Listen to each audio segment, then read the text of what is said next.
wabarakatuh. Bagaimana keadaan kalian semuanya?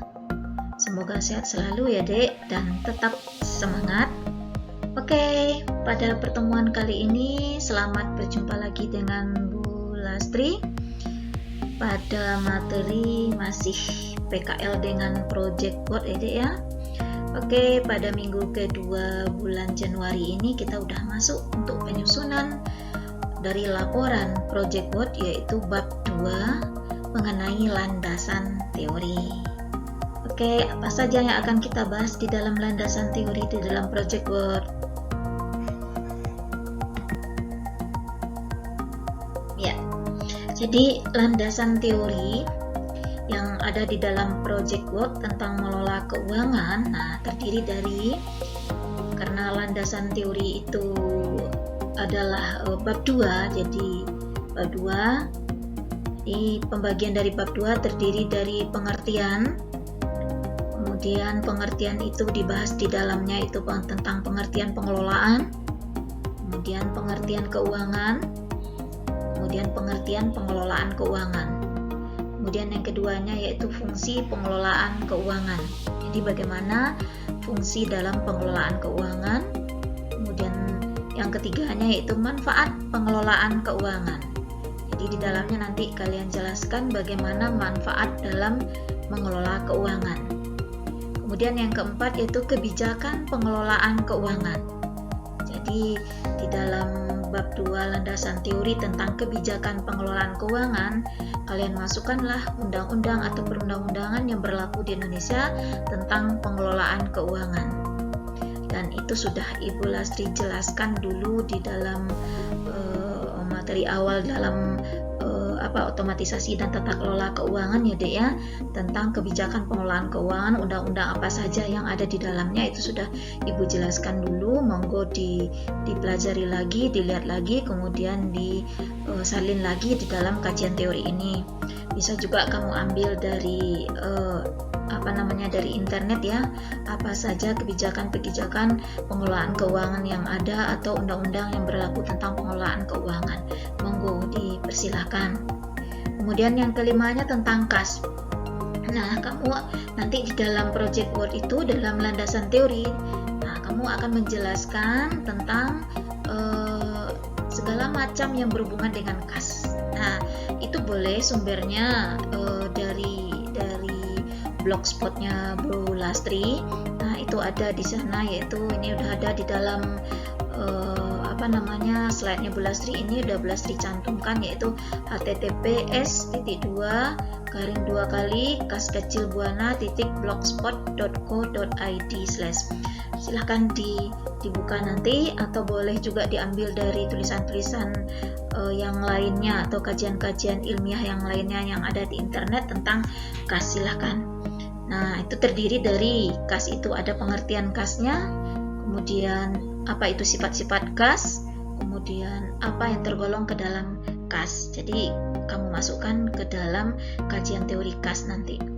Kemudian apalagi yang akan dibahas di dalam kajian teori, yaitu karena kita nanti ada bukti-bukti transaksi di dalamnya, ada kasus-kasus tentang bukti transaksi yang ada di dalam Project Board tersebut, maka di sini kita harus membahas juga tentang bukti transaksi.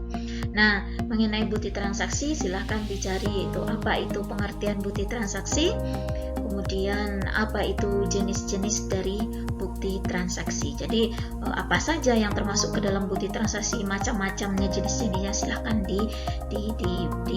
ditulis nanti, baik itu pengertiannya maupun itu tentang contohnya, contoh formnya. Silahkan diuraikan di dalam kajian teori. Oke, kita lanjutkan. Kemudian yang ketujuh, karena kita di dalam bukti transaksi nanti ada form cek yang harus kita isi. Nah, di sini kita harus menjelaskan tentang cek tersebut. Nah, apa saja tentang cek yang harus kita jelaskan? Yaitu pertama yaitu tentang pengertian cek, kemudian apa saja jenis-jenis cek tersebut, kemudian bagaimana syarat penggunaan dari cek, kemudian masa berlakunya cek tersebut, kemudian contoh dari form cek. Silahkan diambil dari buku-buku tentang keuangan atau dicari dari kajian ilmiah yang ada di internet. Oke, yang ke-8 yaitu tentang giro atau istilahnya itu BG atau biliar giro. Nah, karena kenapa kita masukkan dalam kajian teori? Karena di dalam kasus nanti ada kalian mengisi biliar giro. Oke, nah terdiri dari pengertian giro itu sendiri, kemudian apa perbedaan cek, giro, dan tabungan. Nah, di sini kalian bahas. Kemudian apa syarat-syarat dari biliar giro tersebut, kemudian persyaratan umum pemegang biliar giro bagaimana, kemudian keterangan yang ada di dalam biliar giro itu sendiri, kemudian karakteristik dari rekening giro, kemudian masa berlakunya biliar giro, berikutnya yaitu contoh form biliar giro. Nah, ini harus dimasukkan di dalam kajian teori. Oke, kita lanjutkan.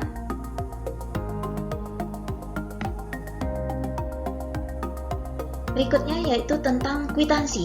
Nah, kwitansi karena nanti di dalam kasus juga ada kalian dalam pengisian kwitansi, maka di dalam kajian teori kwitansi harus kita masukkan. Nah, apa saja yang harus kita masukkan di dalam kwitansi? Terdiri dari apa itu kwitansi atau pengertian dari kwitansi itu, kemudian apa fungsi dari kwitansi, kemudian jenis-jenis dari kwitansi, kemudian contoh form dari kwitansi. Nah, itu yang harus kamu masukkan di dalam kajian teori. Tidak harus seperti yang Bu Lastri paparkan ini, boleh ditambah, jadi boleh kalian tambah.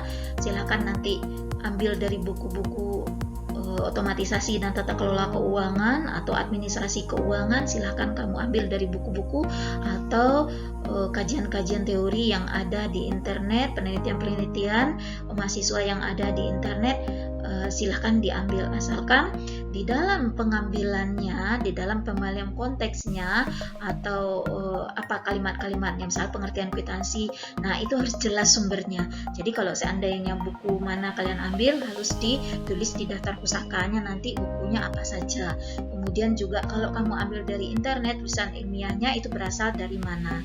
Nah, seperti itu. Jadi harus ada sumbernya. Tadi harus ditulis itu sumbernya di dalam penulisan kajian teori ini, dan dirangkumnya nanti di dalam daftar pustaka itu akan tertulis sumber-sumber dari mana kalian mendapatkan kajian teori yang telah kalian paparkan di bab 2 ini. Jadi sekali lagi Ibu tekankan sama kalian, minggu kedua bulan Januari ini kalian semua yang tergolong ke dalam penyusunan Project Work PKL dengan Project Work mengelola keuangan dengan Bu Lastri, nah itu sudah mulai menyusun landasan teori.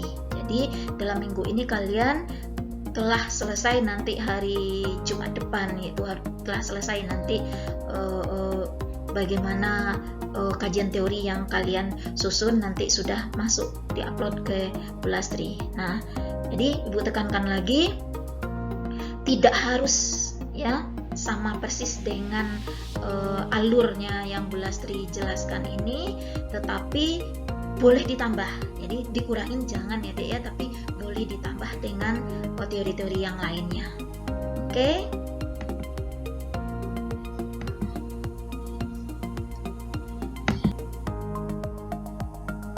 Cukup sekian dari Bu Lastri, mudah-mudahan menambah wawasan kalian dalam penulisan bab 2 nanti.